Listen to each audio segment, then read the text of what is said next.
Social media की वजह से इन दिनों स्टार्स की डिवोर्स हो जाती है कुछ ज्यादा ही सेंसेशनल। वहीं मदीहा रिजवी और हसन नौमान जैसे भी होते हैं कुछ कपल जो इस होपला के बावजूद इजीली और पीसफुली हो जाते हैं एक दूसरे से अलग। लेकिन जब एक रिश्ता टूटता है तो श्योरली होते हैं कुछ पछतावे भी। अदाकार हसन नौमान भी डिवोर्स के फैसले से खुश नहीं हैं। इंस्टाग्राम पे उन्होंने जाहिर किया अपना रिएक्शन और कहा कि तलाक जरूर हो गई है लेकिन ये बाहमी रजामंदी से नहीं हुई। उनका कहना था कि मैं ये तलाक नहीं चाहता था, स्पेशली अपनी बेटियों के लिए जिन्हें अब दोनों पेरेंट्स के साय से महरूम होना पड़ेगा।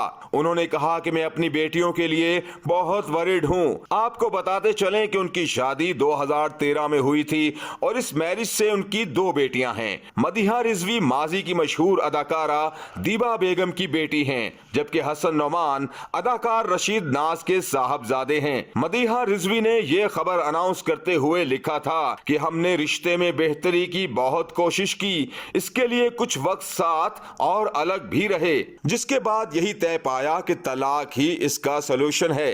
अच्छी बात यह है कि उन्होंने कहीं पर भी कोई डर्टी लिनन इन पब्लिक नहीं वॉश की, क्योंकि इस डिजिटल एज में कल को जब बच्चे बड़े होंगे तो गूगल करेंगे और ये सब भी उनकी नजर से गुजरेगा कि उनके पेरेंट्स ने ये सब कहा था एक दूसरे के बारे में। शायद यही सोच के मदीहा रिजवी ने कहा है कि फ्यूचर में भी हम एक फैमिली हैं, क्योंकि हम अपनी बच्चियों की परवरिश मिलकर करेंगे।